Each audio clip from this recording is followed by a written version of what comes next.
semuanya, perkenalkan saya Elvina Griselda dari kelas 10 E3, perwakilan kelompok biologi dengan topik daur air.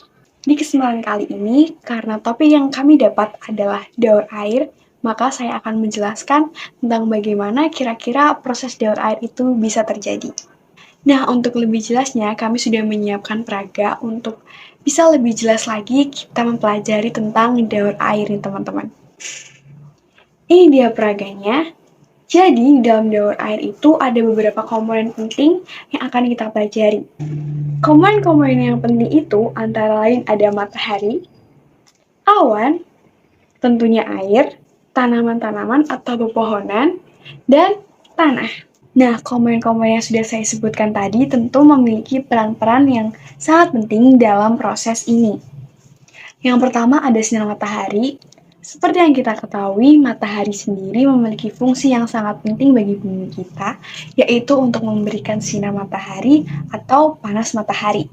Sinar atau panas matahari yang mengenai permukaan bumi tentu akan mengenai benda-benda yang ada di sekitarnya juga, seperti sungai, pohonan, dan makhluk hidup lain. Sinar atau panas matahari tadi tentu akan mengenai aliran-aliran air yang ada di bumi kan. Nah, contohnya kita akan yang ada di sungai. Jika matahari mengenai air-air yang ada di sungai, maka air tersebut akan menguap dan air diubah menjadi uap air atau gas sehingga bisa naik ke atmosfer. Proses itu disebut evaporasi. Di sebelah kanan dan kiri evaporasi ternyata bisa kita lihat ada transpirasi. Transpirasi itu apa ya? Jadi transpirasi adalah proses yang serupa dengan evaporasi tadi.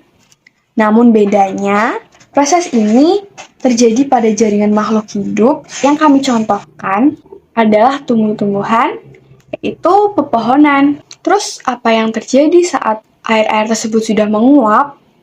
Ternyata uap-uap air yang ada di atmosfer tadi akan berubah menjadi partikel-partikel es yang sangat kecil di suhu yang rendah. Partikel es tersebut akan saling mendekat satu sama lain sehingga akan menggumpal menjadi awan. Tadi itu disebut kondensasi. Setelah kondensasi, kira-kira apa yang terjadi ya? Nah, ketika terlalu banyak air yang terkondensasi nih, maka tetesan-tetesan air di awan tadi akan menjadi besar dan berat untuk menahan di udara sehingga jatuh menjadi hujan. Hal ini disebut presipitasi.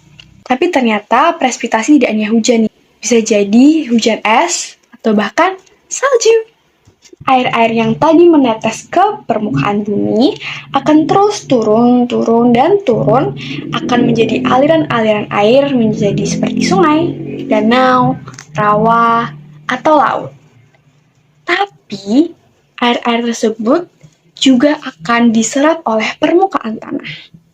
Itu disebut infiltrasi. Tapi di infiltrasi ini, tidak akan hanya diserap saja. Tidak menutup kemungkinan air-air tersebut juga akan mengalir ke aliran-aliran air yang lain.